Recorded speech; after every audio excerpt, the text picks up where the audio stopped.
if you'll pull out your handout for the second book, Where Good Ideas Come From. And I begin with an incident that occurred on October 7, 1957.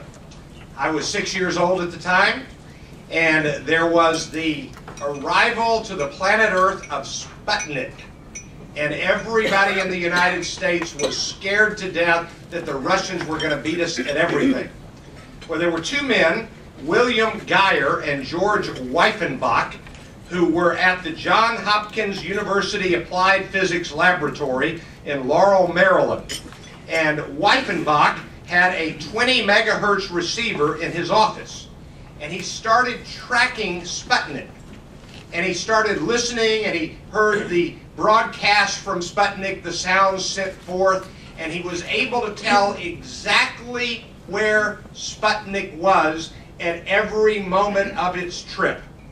And before you knew it, everybody in the lab was coming and hovering around his little receiver, and it was the big thing at the laboratory. Well, his boss called him in a few weeks later, and he said, "I've got a question. If you can know exactly where that is, could it reverse? Could it start here and bounce off of there?" And on my iPhone today, when I go to an appointment, I will use GPS, and it was that idea that led to GPS. Where do good ideas come from? From others. This is a book about the space of innovation.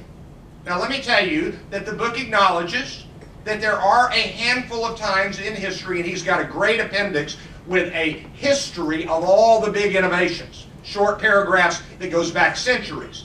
And occasionally there is a person with a brilliant mind who has a eureka moment. But not often. Not often. It is almost always building on the shoulders of others. Almost always. So this is a book about the space of innovation. Some environments squelch new ideas. Some environments seem to breed them effortlessly. The city and the web have been such engines of innovation because, for complicated historical reasons, they are both environments that are powerfully suited for the creation, diffusion, and adoption of ground zero of innovation was not the microscope, it was the conference table. The most productive tool for generating good ideas remains a circle of humans at a table talking. Always try to summarize a book in a box. This one is tough to summarize in a short box. The adjacent possible, liquid networks, slow hunches, serendipity, noise, exaptation, emergent platforms. These all do best in open environments where ideas flow in unregulated channels. This is the environment that fosters and beckons innovation. There may be the occasional eureka moment by the lone individual exception, but such are exceptions. Innovation is a group effort, building on the ideas and shoulders of so very many others. And ideas come from? They come from everywhere.